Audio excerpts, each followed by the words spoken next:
Qu'est-ce qu'on a vu? On parlait de quoi? Oui, Wendy. On parlait de comment prier et pourquoi prier aussi. Pourquoi prier, c'était la première fois, mais la dernière fois, on a vu comment prier et quel aspect spécialement. Amen. Oui. Les actions de grâce. Voilà, c'était les actions de grâce. Dans le 2.1, c'était sur quoi? Le premier aspect de comment prier, c'était sur quoi? Le premier aspect de comment prier, c'était sur quoi? Ça portait sur quoi le 2.1? Dis à Dieu notre émerveillement devant. Oui, ah oui, bah, il faut relire ce qu'on voit. Non, mais il faut relire, vous devez relire, c'est pas maintenant que vous devez relire. Alors, ok. Les actions de grâce la dernière fois, qu'est-ce qu'on a dit? Je ne demande pas de lire, je demande ce que vous avez retenu. D'abord Dieu, après les autres, après nous. D'accord, très bien. Oui. D'accord. Ok, très bien. Et on avait commencé le 2-3 aussi la dernière fois, c'était sur quoi? Oui. Voilà, les requêtes, c'est demander à Dieu sa faveur pour quelque chose, d'accord? Qu'il exerce quelque chose pour nous, qu'il exerce une action pour nous, qu'il nous exauce, ok? Un besoin, voilà. C'est faire part à Dieu de nos besoins, d'accord? Et il faudrait que ces besoins-là soient selon sa volonté. Voilà. Ok. Et on a vu un modèle de prière la dernière fois. C'était dans quel chapitre? Le modèle de prière. C'était dans quel livre déjà? C'était dans quel livre de la Bible? Oui, il ne faut pas lire. Et qu'est-ce qu'on avait dit? Qu'est-ce qu'on avait dit à propos? On avait vu un modèle de prière. C'est-à-dire les différents aspects que Dieu veut qu'on évoque dans une prière. Qu'est-ce qu'on avait dit? Quelles sont ces étapes-là? Enfin, ces étapes. Oui, ces points de prière que Dieu veut que nous abordions dans nos prières. Qu'est-ce qu'on avait dit?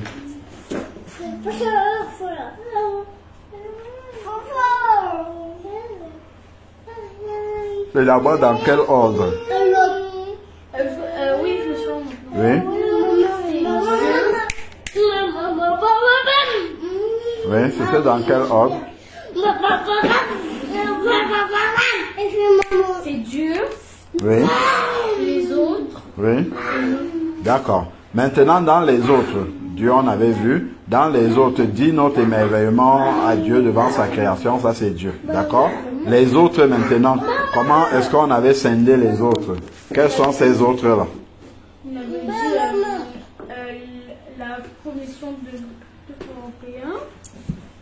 Bah oui, ça c'est pour nous qui sommes en Europe, d'accord? Ok, la Commission européenne, ok. Le président. Oui. Les ministres. Oui. Les préfets. Oui. Les préfets, les sous-préfets. Oui. Et, les maires. D'accord, ok. Ça, ce que tu viens de dire, en fait, c'est un exemple, d'accord? C'est un exemple parce que nous sommes en Europe. Par exemple, celui qui est aux États-Unis, ça va pas être la même chose parce que lui, il n'a pas le président de la Commission européenne et tout ça, ok? Qu'est-ce que la Bible dit concrètement? Les exemples que tu as donnés là, ça correspond à quoi dans la Bible, oui? Voilà, les personnes qui sont élevées en dignité dans la société. Et c'est qui les personnes qui sont élevées en dignité dans la société? On avait défini. C'est quoi? Ça correspond à qui? Pas des exemples, hein, mais ça correspond à qui dans la société, oui? Pas forcément. Oui? À ceux qui dirigent un peu. Voilà. Donc c'est ceux qui peuvent prendre une décision. Ceux qui ont des postes de responsabilité. D'accord? Parce que en prenant une décision, lorsqu'ils prennent des décisions, ça peut impacter des vies. Si je prends par exemple un grand homme d'affaires qui a une grande société qui embauche beaucoup de personnes. D'accord? Bah, c'est quelqu'un qui est élevé en dignité. il ne fait pas forcément partie de l'État, mais il est élevé en dignité parce que il peut prendre une décision. Par exemple, un homme d'affaires qui a une grande société. S'il dit par exemple que c'est interdit aux femmes de porter le foulard, même pour prier dans son entreprise, vous voyez que forcément, ça a un impact. Ok? Vous voyez? Ça, donc, même ceux-là, ils sont élevés en dignité. Si par exemple, ils décident de supprimer un certain nombre de postes, eh ben, il peut mettre au chômage même des enfants de Dieu. D'accord? Et ça va être compliqué pour eux. D'accord? Ok. Donc, tout ça là, c'est pas forcément des agents de l'État, mais c'est toutes personnes qui sont élevées en dignité, c'est-à-dire qui ont une responsabilité, qui peuvent prendre des décisions. D'accord? Donc, on continue. Donc, ceux qui sont élevés en dignité, c'est ceux qui ont le pouvoir, la capacité de prendre une décision qui aura un impact forcément sur les populations. Donc, on a vu ce modèle de prière, prier, et ensuite, on a vu quoi d'autre? Donc, il y a ceux qui sont élevés en dignité. Toujours dans ce modèle de prière, qu'est-ce qu'il y avait d'autre? Dieu veut premièrement qu'on prie pour ceux qui sont élevés en dignité. C'était dans 1 Timothée. Et ensuite, pourquoi? Pour tous les hommes. Pourquoi Dieu veut qu'on prie pour tous les hommes? Pour qu'ils soient sauvés. Voilà, parce que Dieu veut que tous les hommes soient sauvés et parviennent à la connaissance de la vérité. La vérité, c'est que Jésus-Christ a été crucifié, il est mort pour nos péchés. D'accord? C'est ça la vérité. Et nul ne vient au Père que par lui. Il y a un seul nom qui a été donné par lequel tous les hommes sur la terre doivent être sauvés. C'est le nom de Jésus-Christ. Il n'y a pas un autre nom. C'est ça qui est la vérité. D'accord? Il veut que tous les hommes parviennent à la connaissance de la vérité, c'est-à-dire reconnaissent que ça, c'est la vérité, que les êtres humains sur la terre peuvent être sauvés uniquement par Jésus-Christ. Parce que pour entrer au ciel, il faut être parfait, et un seul est parfait, c'est Jésus-Christ. Aucun homme n'est parfait sur la terre. C'est pour ça que Jésus-Christ est venu pour donner sa perfection. D'accord? Donner sa perfection à ceux qui acceptent. On peut te donner un cadeau, tu dis non, je n'en veux pas. D'accord? Voilà. Donc nous, on a le devoir de prier déjà que Dieu donne l'occasion pour que les hommes aient la possibilité de savoir qu'il y a un cadeau auquel ils ont droit. D'accord? Maintenant, il leur appartient d'aller recevoir ce cadeau-là ou de dire, ah, moi je n'en veux pas. Ok? Voilà. Donc c'est ça. Alors, donc on va voir maintenant un deuxième modèle de prière. Le premier modèle, on a vu, c'était dans 1 Timothée chapitre 2 du verset 1 à 4. Le deuxième modèle de prière, il faut noter, c'est la prière du Notre Père. C'est Matthieu chapitre 6 du verset 9 à 13. Matthieu chapitre 6, 9 à 13. Ok? Matthieu, chapitre 6, 9 à 13. La dernière fois, tu avais donné ta Bible à Wendy, non? Voilà, vas-y, prends. Matthieu 6, 9 à 13.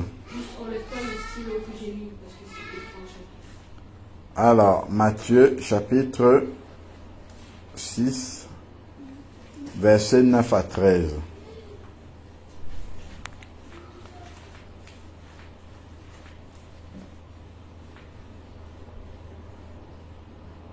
On lit un verset, on s'arrête. Matthieu 6, verset 9 à 13.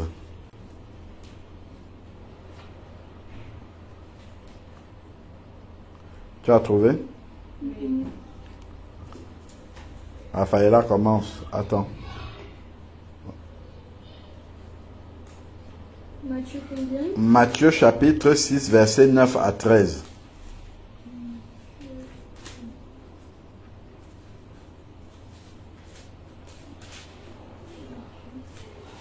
Matthieu chapitre 6,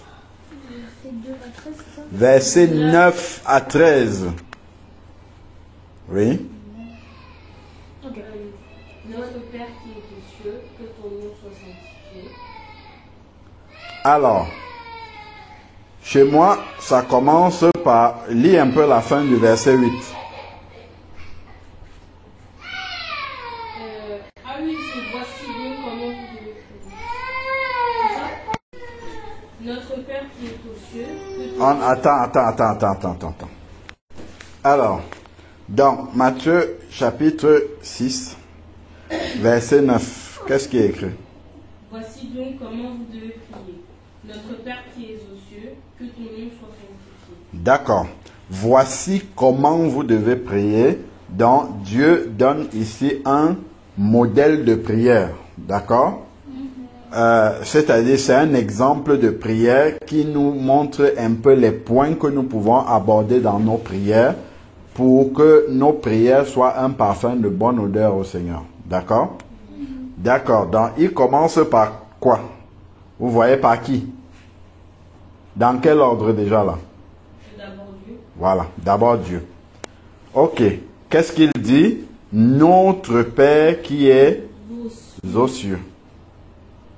Que ton nom soit sanctifié. Ça veut dire quoi que ton nom soit sanctifié?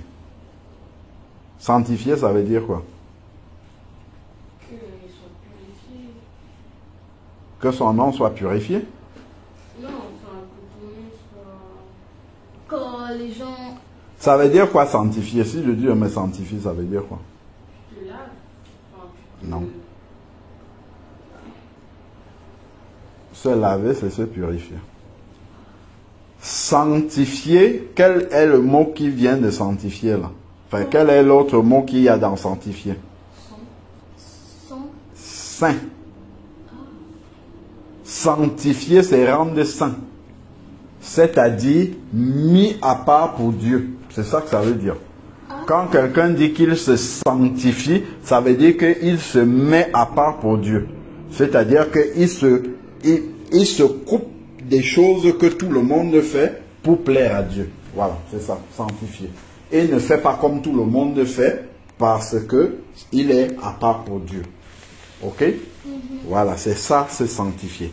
Donc, que ton nom soit sanctifié, ça veut dire que le nom du Père Céleste doit être à part. Donc, tu ne dois pas appeler Dieu pour rien. En gros, c'est ça. Ça rejoint le commandement des 10 commandements qui dit tu n'utiliseras pas le nom de Dieu en vain. Voilà. Donc, on va aller dans Exode pour voir ça. Exode chapitre 20, je crois que c'est là qu'il y a les 10 commandements. Exode, vous allez pouvoir noter ça. Je ne sais pas si ça commence à partir du verset 19. Alors, oui. Donc, à partir du verset 1,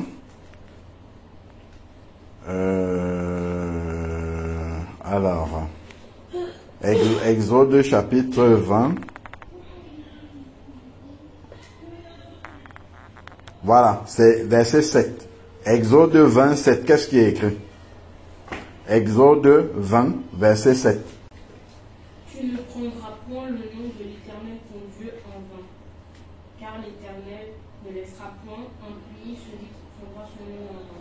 Voilà, vous avez compris. Et lis la suite. Souviens-toi du jour du repos pour le sanctifier. Bon, oui, pour le mettre à part. Dans le verset 7, c'est « Tu ne prendras point le nom de l'Éternel en vain ». Donc, quand on dit, par exemple, tu sais bien que tu es coupable, tu as fait quelque chose, d'accord? Et on dit, Wendy, devant Dieu, est-ce que tu as fait ça? Si tu dis oui, c'est que tu es en train de... Si tu dis oui alors que c'est faux, ça veut dire que là, tu utilises le nom du Seigneur en vain, d'accord? Parce que ce que tu es en train de faire est vain, c'est faux, mais tu prends le Seigneur à témoin alors que ça, c'est pas la vérité, d'accord? Tu n'utilises pas le nom du Seigneur en vain. Par exemple, tu fais quelque chose qui n'est pas vrai, tu dis Dieu m'est témoin. D'accord?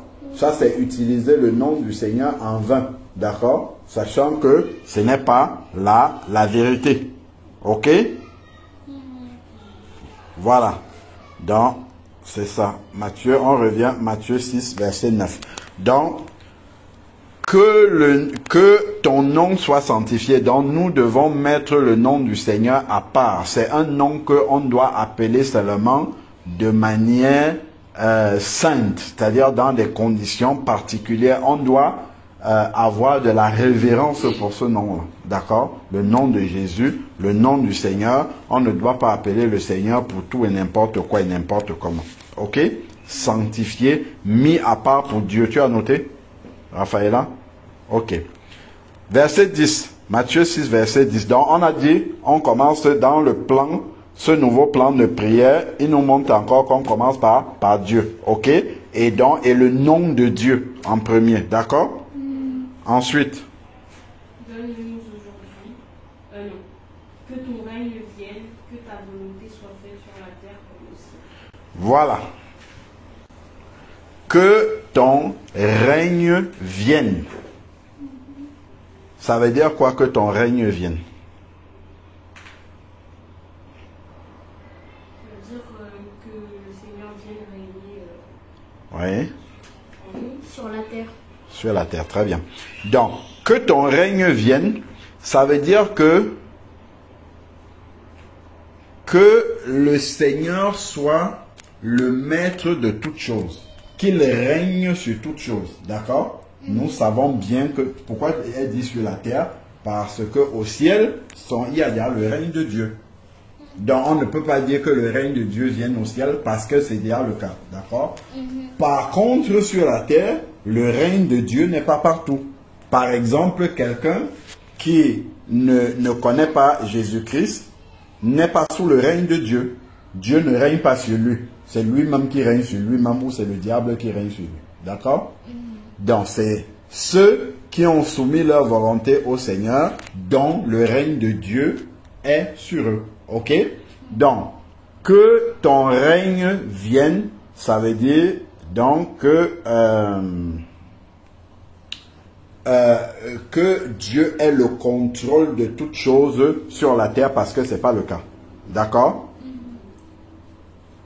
Ce n'est pas le cas, pas parce que Dieu ne peut pas. C'est parce qu'il a laissé les hommes libres. Choisis, libres. D'accord?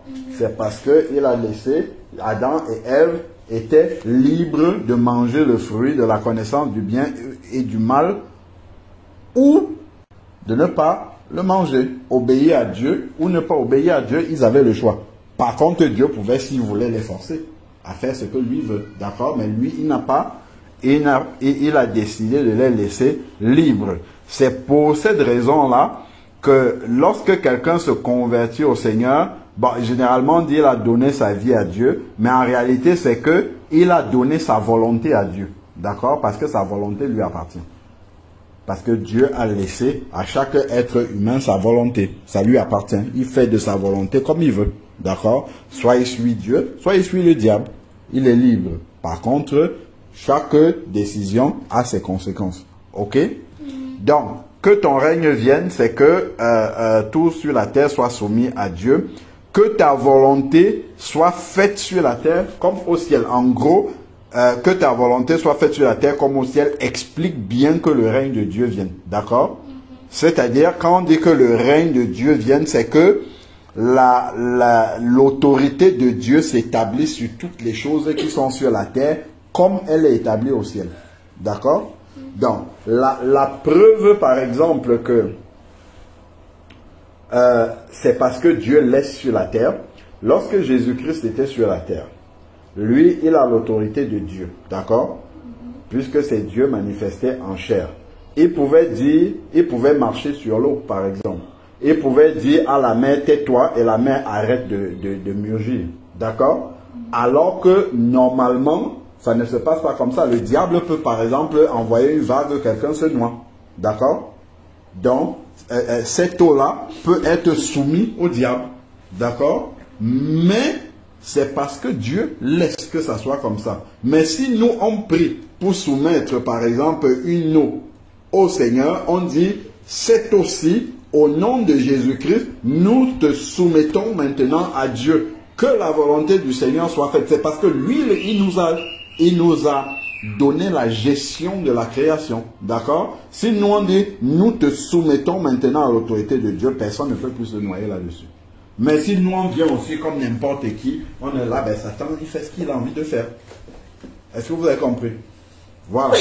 Donc, ici, le Dieu a la capacité et l'autorité de le faire, mais il attend que l'homme lui donne la permission de le faire. D'accord? Parce qu'il a laissé à l'homme, on avait lu dans le livre de la Genèse, il a demandé à l'homme de dominer sur tout ce qui existe. Ce n'est pas lui qui va venir dominer. Lui, il domine déjà parce que c'est lui qui a créé, mais il a transmis cette domination-là à l'homme et il appartient à l'homme d'exercer cette domination-là. Et c'est pour ça d'ailleurs que l'homme a besoin de prier, comme on avait vu au début, pour demander à Dieu comment fonctionnent ces choses, comment gérer ces éléments de la création que Dieu a mis sous son autorité. D'accord? Voilà. Alors, donc, que ton règne vienne sur la terre, que ton règne vienne et que ta volonté soit faite sur la terre comme elle est au ciel. Ça, nous sommes encore au niveau de Dieu. C'est toujours Dieu là. D'accord? Voilà. Donc, 1, c'est le nom de Dieu. 2, c'est l'autorité de Dieu. Vous notez? Donc, pour Dieu, on a dit 1, c'est le nom de Dieu d'abord. Que son nom soit sanctifié. 2, c'est que son autorité soit sur toute la terre. D'accord? Que son autorité soit manifeste sur toute la terre. D'accord? Attends, elle est en train de noter. Dans 1, c'est que le nom de Dieu soit mis à part, sanctifié. 2, c'est que son autorité se manifeste sur toute la terre comme c'est le cas dans le ciel. D'accord? Parce que tout dans le ciel est soumis à l'autorité de Dieu.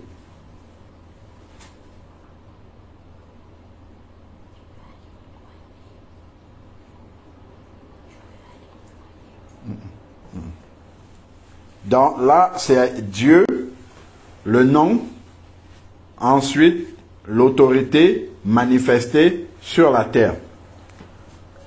Verset 11 maintenant. Qu'est-ce qui est dit?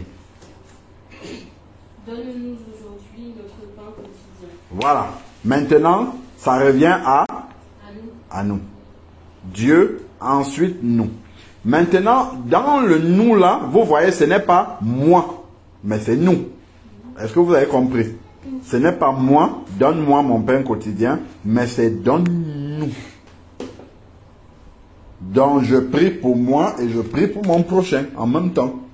D'accord? Donne-nous aujourd'hui notre pain de ce jour au quotidien. Ça veut dire, même si j'ai l'argent dans la poche, je prie pour que Dieu me donne le pain quotidien. C'est une manière de reconnaître que si je vais manger aujourd'hui, c'est par la grâce de Dieu. Ok? Parce que je peux même avoir l'argent dans la poche, le pain dans la maison, sans pouvoir manger. Il suffit que je sois malade. Il suffit que les maux de ventre se déclenchent là, tu vas manger le pain qui est là-bas comment? Il suffit que les maux de dents se déclenchent là, tu as mal aux dents, tu vas manger le pain là comment? Bah oui, moi aussi ça m'est arrivé même récemment encore de voir, tu vois tout ce que tu veux bien manger mais tu ne peux pas parce que tu as mal aux dents. D'accord? Donc, donne-nous aujourd'hui notre pain quotidien. Derrière cela, il y a non seulement la provision, c'est-à-dire que Dieu amène, nous donne la capacité d'avoir du pain pour manger, c'est la nourriture, ok? Mais en plus, la capacité de pouvoir manger ce pain-là, d'accord? Parce que nous pouvons l'avoir sans avoir la capacité de manger. Ok? Donc, donne-nous, on a dit pas moi, notre pain de ce jour. Donc, je prie aujourd'hui, je lui demande, pourquoi je ne lui demande pas le pain de demain, après, demain, après, après, demain, après, après, après, demain, après, après, après, demain? À chaque jour suffit ça, ce que Dieu dit. On se compte, on fonctionne avec le Seigneur au jour le jour. Aujourd'hui je prie, demain je dois encore prier parce qu'entre deux le diable peut venir et changer les choses. D'accord? Tu as prié aujourd'hui que Dieu te donne le pain quotidien, même pour un mois. Ok, d'accord, il a rempli ton frigo pour un mois. Mais entre-temps, le diable vient, il envoie une peau de banane, tu glisses dessus, tu tombes, tes dents se cassent, tac, tu ne peux plus manger. Pourtant, ton frigo est plein. Ok? Dieu a bien exaucé la prière du pain quotidien sur un mois que tu lui as demandé, mais le diable est intervenu entre-temps et t'empêche de manger cette nourriture-là. Ok? Ou tu reçois une nouvelle tellement triste que tu perds l'appétit. D'accord? Est-ce que vous voyez? Donc, il y a vraiment des choses, des réalités spirituelles très profondes dans cette prière-là. Ok? Ce n'est pas juste comme ça, le pain quotidien, c'est qu'on voit, il y a beaucoup de choses qui sont derrière. D'accord? Donne-nous aujourd'hui notre pain quotidien.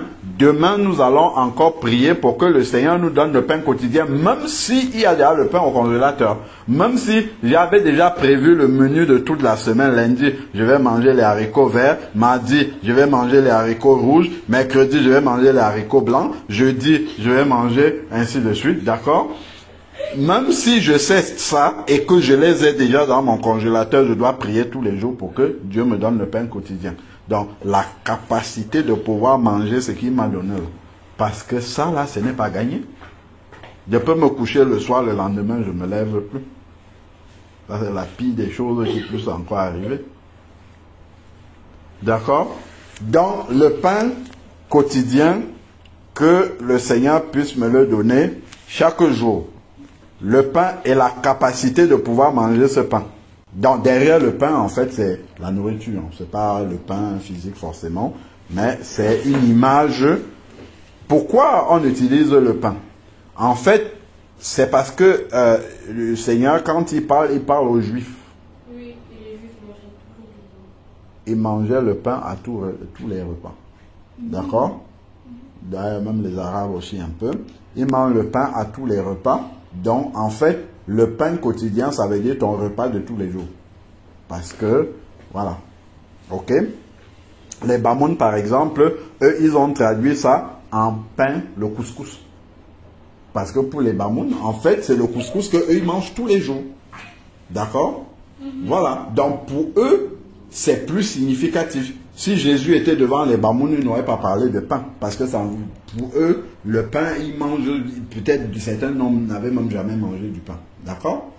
Il aurait utilisé un mot qui correspond à la réalité de ceux qui sont là devant lui. Pour qu'ils comprennent bien ce que ça veut dire. D'accord? Par exemple, il parlait aux Africains en général, ce serait peut-être les pains. Oui, peut-être les bananes, peut-être du riz, je ne sais pas. Ouais, voilà. Donc, quelque chose qui symbolise que tu manges tous les jours. Voilà. Donc, ça symbolise ta nourriture de tous les jours. Ok? Ensuite, maintenant, verset 12. Wendy. Matthieu 6, 12. Pardonne-nous nos offenses, comme nous aussi nous pardonnons à ceux qui nous ont offensés. Maintenant, on arrive à un autre stade. Donne-nous notre pain quotidien, c'est moi et mon prochain. D'accord? Là maintenant, pardonne-nous nos offenses, c'est Dieu, moi et mon prochain. Une relation à toi. Que nous tous, nous soyons en paix. Je dois être en paix avec Dieu. D'accord? Je dois être en paix avec mon prochain. C'est ça qu'il y a dans ce verset-là. D'accord? Pardonne-nous nos offenses. Si Dieu ne me pardonne pas mes offenses, je ne suis pas en paix avec lui. D'ailleurs, quand on dit que quelqu'un s'est converti à Jésus-Christ, il y a une autre expression qu'on utilise. Pour demander à quelqu'un s'il est enfant de Dieu, souvent, qu'est-ce qu'on peut lui demander? Est-ce que tu es converti? Est-ce que tu as donné ta vie au Seigneur? Est-ce que tu es né de nouveau? Il y a une autre expression. Est-ce que tu as fait la paix avec Dieu? D'accord? Est-ce que tu as fait la paix avec Dieu? Donc, est-ce que tu as fait la paix avec Dieu? Parce que Dieu a quelque chose contre nous, ce sont nos péchés. D'accord? Mais si nos péchés sont pardonnés, Dieu n'a plus rien contre nous. Donc nous sommes en paix avec lui. D'accord? Nous ne sommes pas en paix avec quelqu'un quand il y a un conflit, il y a quelque chose qui nous oppose. D'accord? Et nous, ce sont nos péchés qui nous opposent à Dieu. D'accord? Et lorsque nos péchés sont pardonnés, il n'y a plus rien qui nous oppose à Dieu. Donc nous sommes en paix avec Dieu. D'accord? Donc, ici, pardonne-nous nos offenses. Ça, c'est pour être en paix avec Dieu. Comme nous pardonnons aussi à ceux qui nous ont offensés. Ça, c'est mon prochain. D'accord? Donc, pour être en paix avec Dieu, il faut que je sois en paix avec mon prochain. Parce que si je ne pardonne pas à mon prochain, Dieu lui aussi ne va pas me pardonner. D'accord? Et ça, c'est l'image de la croix. La croix, c'est une relation de Dieu qui est en haut de la croix et nous en bas. D'accord? Ensuite, ça c'est la barre verticale. Et la barre horizontale, c'est entre nous et notre prochain. D'accord? Donc il faut que la relation avec Dieu soit bonne et que l'autre relation aussi avec mon prochain soit bonne.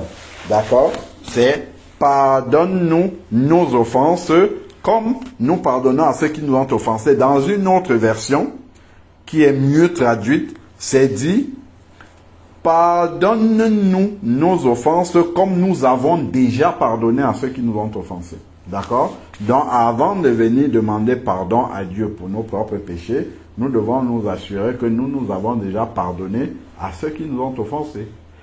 Sinon, le Seigneur ne nous pardonnera pas. Donc, premier point de prière, dans ce plan de prière, si on revient, le premier point, c'est Dieu.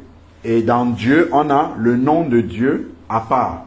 Ensuite, maintenant, que l'autorité de Dieu soit faite sur la terre comme dans le ciel. D'accord? Que l'autorité de Dieu règne sur toute la terre comme dans le ciel. Ensuite, c'est nous, mon prochain et moi. D'accord? Que Dieu nous accorde la nourriture de tous les jours et la capacité de pouvoir manger ce qu'il nous donne. D'accord? Parce que l'homme a besoin de cette nourriture-là. Et même, il y a même un point que nous avons oublié. Donne-nous notre pain quotidien. Il y a deux pains dont il est question ici. Ok? On a besoin du pain qui est la nourriture physique et du pain qui est la nourriture spirituelle. D'accord? Parce que nous sommes doubles. Il y a le corps charnel qui est là, mais à l'intérieur de nous, il y a un autre homme qu'on appelle l'homme intérieur, l'homme spirituel. D'accord? Lui, il ne mange pas le pain. Lui, il mange la parole de Dieu. C'est pour ça que chaque jour, nous méditons la parole de Dieu. Est-ce que vous avez compris? Pour recevoir le pain quotidien. C'est pour ça que nous prions tous les jours. Parce que celui qui est à l'intérieur de nous, lui se nourrit de prières, de louanges, de méditation de la parole de Dieu, de tout ce qui concerne Dieu.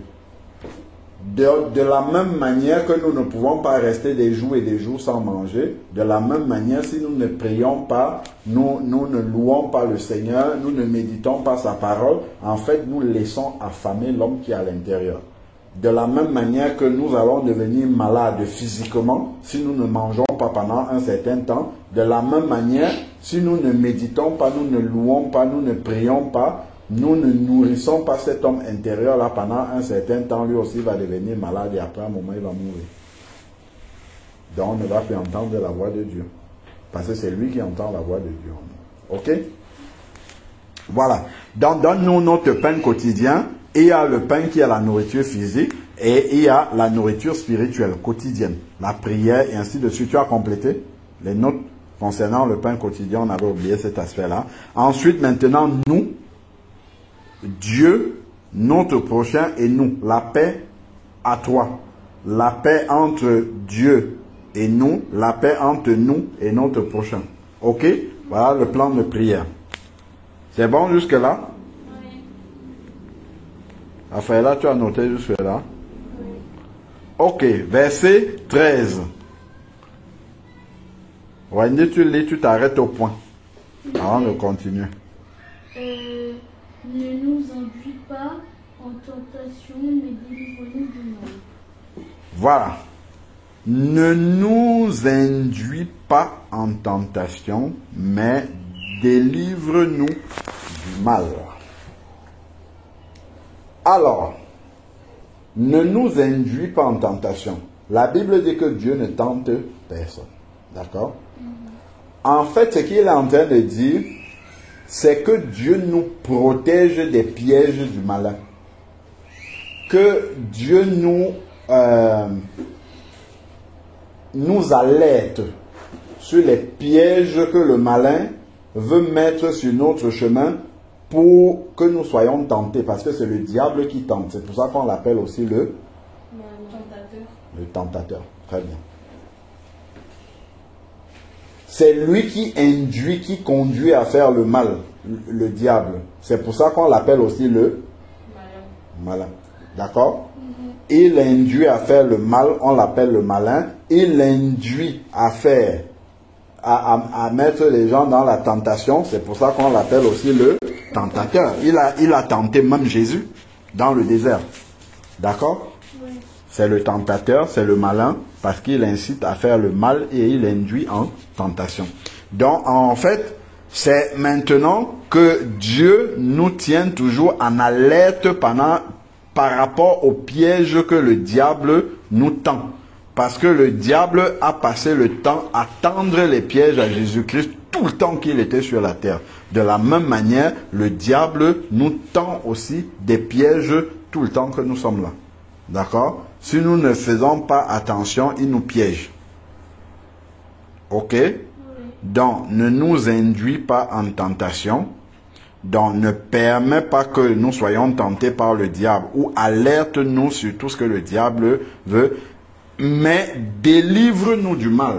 C'est-à-dire que aide-nous à ne plus nous retrouver dans le mal. Parce que même si nous sommes des enfants de Dieu, le diable rôde tellement autour de nous, dans nos pensées, qu'on se retrouve souvent à faire du mal. C'est pour ça que ça nous arrive encore de pécher.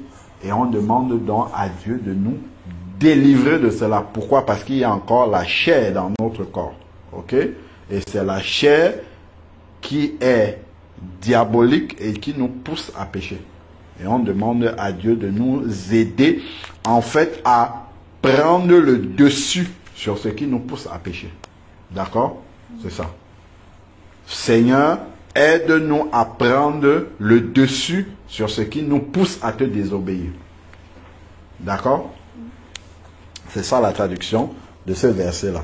Seigneur, aide-nous à prendre le dessus sur ce qui nous pousse à te désobéir. C'est ça, délivre-nous du mal. Ne nous induis pas en tentation, c'est alerte-nous toutes les fois où le tentateur nous tend un piège. Où le tentateur nous tente par quelque chose. Alerte-nous ou donne-nous de pouvoir l'éviter. Ok? Vous voyez tout ce qu'on demande dans la prière? Le Seigneur d'abord, nous, notre relation avec notre prochain, notre rapport avec le diable. Ok? Dieu seul, nous et notre prochain, notre relation avec Dieu et notre prochain, les trois, puis ensuite nous avec le diable. Ok? C'est pour ça que quand on prie, Seigneur, protège notre maison, protège, c'est parce qu'il y a le diable. En fait, c'est ça, c'est cette partie-là. Seigneur, donne-nous de faire ta volonté. Nous remettons nos rêves entre tes mains. Que nos rêves soient fermés au diable et ouverts à toi seul. C'est parce que le diable est là. D'accord? C'est cette partie-là ne nous induit pas en tentation. Délivre-nous du malin et tout ça du mal. D'accord? C'est pour ça qu'on prie souvent pour la protection, tout ça. Parce que le diable va chercher toutes les occasions pour pouvoir nous nuire. Le diable rôde comme un lion rugissant, cherchant qui il va dévorer. C'est pour ça, quand on dit le diable, ce n'est pas que le diable vient avec les cornes. Hein. Une amie qui t'entraîne à faire quelque chose que tes parents t'ont défendu, c'est le diable. Quelqu'un qui raconte des insultes, c'est le diable. Et toi, tu écoutes ça, tu répètes, le diable en fait. D'accord? Tu vas regarder une vidéo qui montre des choses que Dieu n'aime pas, c'est le diable. Tout ça, c'est comme ça que Dieu c'est comme ça que le diable nous tente. Ok? pour que nous désobéissons à Dieu. Après, maintenant, quand on va dire Dieu dit ça, ah, oui, pourquoi c'est comme ça, ainsi de suite, ça c'est le diable. Ou il faut prier, ah, je suis fatigué, ah, c'est le diable, toujours. Ok? Voilà. Donc, tout ça, c'est dans cette partie de la prière. Donc, le nom Dieu, le nom de Dieu, l'autorité de Dieu manifestée sur la terre, ensuite que Dieu nous donne le pain de la chair pour nourrir notre chair et pour nourrir notre esprit. D'accord? Chaque jour qu'il nous donne du pain pour cela. Et ensuite, maintenant, notre relation avec notre prochain et Dieu. Être en paix avec Dieu, notre prochain. Puis ensuite, éviter le diable, les pièges du diable. D'accord? Après, qu'est-ce qui vient après le point? Verset 13. Qu'est-ce qui vient après le point du verset 13? Car c'est à toi qu'appartiennent dans tous les siècles le règne, la puissance et la gloire. Amen. Voilà. Donc, il finit par quelque chose de très important. Pourquoi on peut dire tout ça à Dieu dans la prière? Notre Père qui es aux cieux, que ton nom soit mis à part, que ton règne se manifeste sur la terre comme c'est déjà dans le ciel. Donne-nous aujourd'hui notre nourriture de notre chair et ensuite de notre esprit. Pardonne-nous toutes nos fautes comme nous avons déjà pardonné à ceux qui nous ont commis du tort. D'accord? Ne nous permet pas d'être tentés par le diable, mais révèle-nous tous les pièges du diable afin que nous puissions les éviter. Donne-nous la capacité, la force de pouvoir éviter les pièges du diable. Ensuite, car, pourquoi Dieu est capable de faire ça? Car c'est à toi qu'appartiennent, c'est pour montrer au Seigneur en fin de compte que nous reconnaissons qu'il a la capacité de faire tout ça. C'est pour ça que c'est à lui que nous demandons. Car c'est à toi qu'appartiennent, pas seulement maintenant, mais dans tous les siècles, donc depuis la création du monde, le règne. Donc, Dieu, normalement, il règne sur la terre et il règne dans les cieux, ça c'est sûr déjà, et sur la terre aussi. Parce qu'il peut faire tout ce qu'il veut sur la terre. Mais, il a décidé de passer par l'homme pour agir sur la terre. D'accord? C'est pour ça que nous devons prier pour demander à Dieu d'agir, sinon il ne va pas le faire parce qu'il nous a donné cette capacité-là. Donc, le règne lui appartient dans le ciel et sur la terre. La puissance pour accomplir tout cela appartient à Dieu. Donner le pain quotidien, nous connaissons la parabole où le Seigneur dit que les oiseaux dont pas de tanière, ils ne sèment ni ne moissonnent, mais c'est le Père Céleste les nourrit tous les jours. D'accord? Les oiseaux, les pigeons, tout ça qui sont là, est-ce qu'ils travaillent? Ils ne travaillent pas. Pour avoir à manger, est-ce qu'ils travaillent? Non. Est-ce qu'ils vont au champ tous les matins pour semer à manger? Est-ce qu'ils font les courses? Est-ce qu'ils ont un frigo? Est-ce qu'ils ont un frigo avec les provisions? Est-ce qu'ils meurent de faim? Pas du tout, ils mangent tous les jours. Vous voyez? Parce que Dieu a fait en sorte que dans la nature, que nous on mange des choses qu'on jette, qu'eux, ils vont manger. D'accord? Et c'est comme ça pour tous les animaux, ainsi de suite. Donc, Dieu a la puissance et aussi la gloire. D'accord? Donc, il peut effectivement régner autant qu'il veut. Il y a aussi dans Matthieu chapitre 28, où le Seigneur, avant d'envoyer ses disciples pour évangéliser, il dit « Tout pouvoir m'a été donné dans le ciel et sur la terre. » Et ensuite, il dit « Allez, faites de toutes les nations des disciples, baptisez-les au nom du Père, du Fils et du Saint-Esprit, et enseignez-leur tout ce que je vous ai prescrit. » D'accord? Tout pouvoir lui a été donné dans le ciel et sur la terre. Donc le Seigneur a le pouvoir sur absolument tout. C'est pour ça que nous pouvons prier pour tous les sujets qui existent. Parce que le Seigneur, il n'y a rien sur la terre, dans le ciel, qui échappe à l'autorité et la capacité de Dieu. C'est juste que si c'est sur la terre, Dieu attend qu'on lui demande.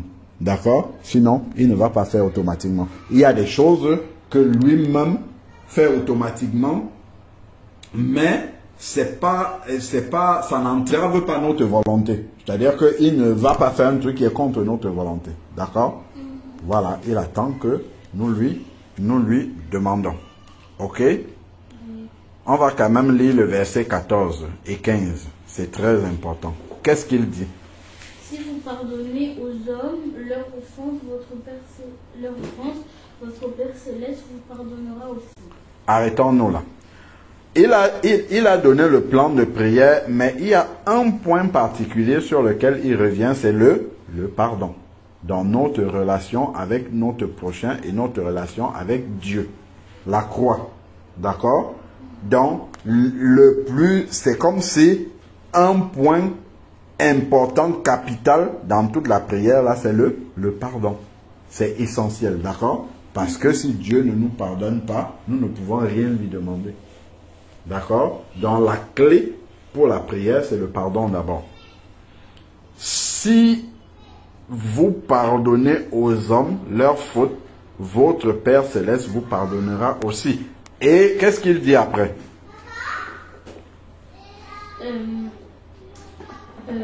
Mais si vous ne pardonnez pas aux hommes, votre Père ne vous pardonnera pas non plus vos offenses. Voilà, vous voyez?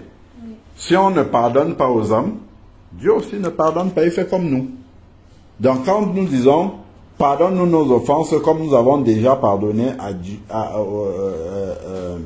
pardonne-nous nos offenses comme nous avons déjà pardonné à notre prochain, c'est-à-dire qu'on dit à Dieu, fais comme moi aussi je fais. Donc si je pardonne, il pardonne. Si je ne pardonne pas, il ne pardonne pas. Ok? Voilà. Si je pardonne en reprochant toujours à la personne, ben Dieu, il va faire comme moi. D'accord? Donc, le pardon est vraiment important et essentiel. Donc, voilà, là, nous avons deux modèles de prière. Le premier modèle dans 1 Timothée chapitre 2, verset 2.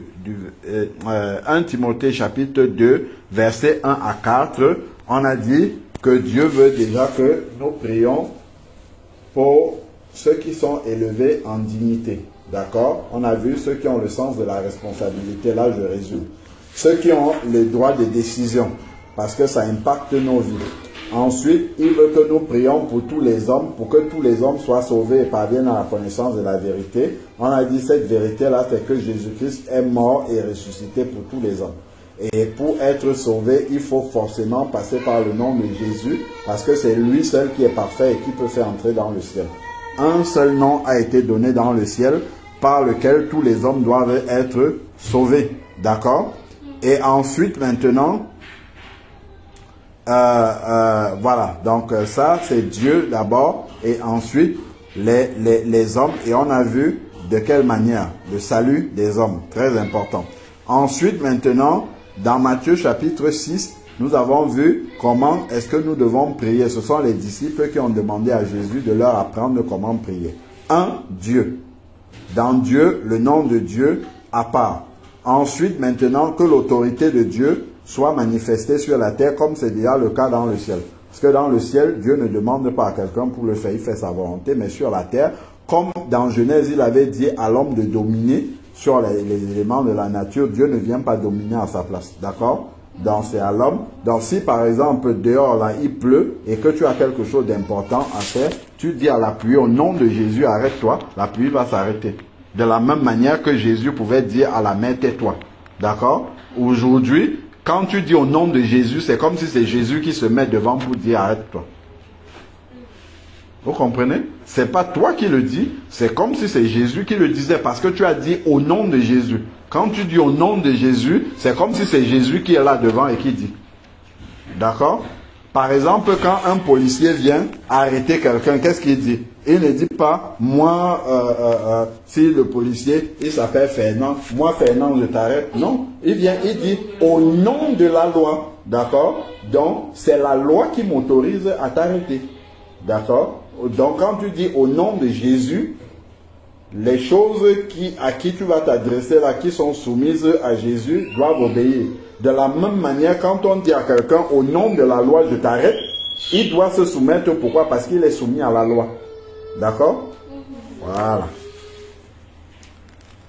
Et donc ensuite, notre relation, et ensuite on demande à Dieu de nous donner notre pain pour la chair, chaque jour, et pour notre esprit. D'accord? Le pain quotidien, notre relation avec notre prochain et avec Dieu.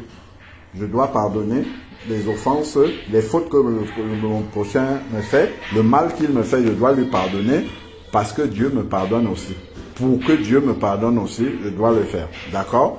Et ensuite, maintenant, que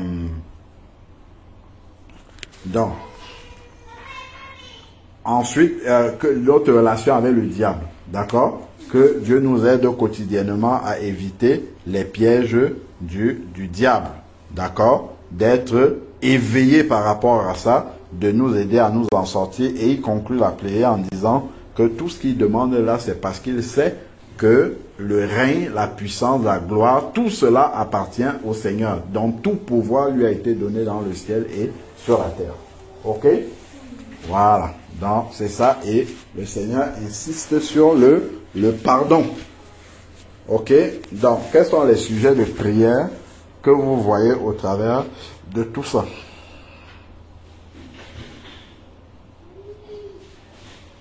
Que Dieu nous aide à être en communion avec lui et avec son prochain. Avec lui et avec notre prochain. Très bien. Que Dieu nous aide à ne pas être à fuir les tentations du diable. D'accord, voilà. Donc à être attentif à ce qu'il nous montre par rapport aux tentations du diable. Ok? Très bien. C'est deux bons sujets de prière. Et que le Seigneur nous aide à prier toujours d'une manière qui le glorifie, selon le plan qu'il nous a donné dans ces deux exemples, ces deux modèles que nous avons vus. D'accord? Voilà. Ok, vous priez pour chacun de vos sujets de prière. Moi, je vais prier pour ce que je dis. Amen. Seigneur, je te remercie, Seigneur, encore pour ta création, pour cette journée. Seigneur, aide-nous à être prêts pour ton retour. Seigneur, que Seigneur, on puisse être en paix avec toi et aussi en paix avec notre prochain. Qu'on puisse lui pardonner, Seigneur, comme toi tu nous pardonnes. Qu'on puisse l'aimer, Seigneur, comme toi tu nous aimes. Et comme nous on s'aime. Que tu puisses, Seigneur, qu'on puisse toujours écouter ta voix au nom de Jésus. Qu'on puisse toujours écouter ta parole chaque jour. Et de prière au nom de Jésus. Amen. Seigneur, je te remercie pour la parole que tu nous as enseignée. Fais que qu'on puisse être attentif à ce que tu veux nous dire pour fuir aux tentations du diable. Amen. Et fais qu'on puisse bien méditer ta parole. Amen.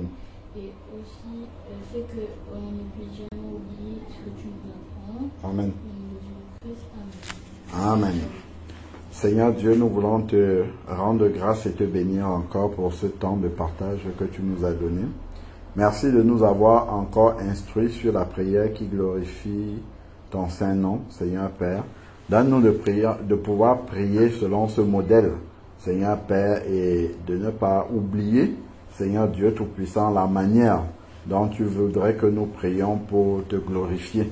Seigneur Père éternel, merci encore pour ta bonté, pour tes grâces. Merci Seigneur Dieu de ce que tu nous révèles ta volonté, Seigneur Père, afin que nous puissions la faire. Merci parce que, Seigneur Dieu, tout pouvoir t'a été donné dans le ciel et sur la terre. Merci pour le nom de Jésus-Christ que tu nous as donné, que nous devons sanctifier et garder précieusement, Seigneur Père éternel. Merci, Seigneur Dieu, pour le pain quotidien que tu nous accordes, Seigneur Dieu Tout-Puissant, pour la nourriture de notre chair et la nourriture de notre esprit. Donne-nous de pouvoir rechercher cette nourriture-là quotidiennement, celle de notre esprit, Seigneur Père, afin que notre homme intérieur puisse grandir, se fortifier, afin que nous puissions faire ta volonté, Seigneur Père éternel. Béni soit ton saint nom encore. Louange et gloire te soient rendues d'éternité en éternité au nom de Jésus-Christ. Amen.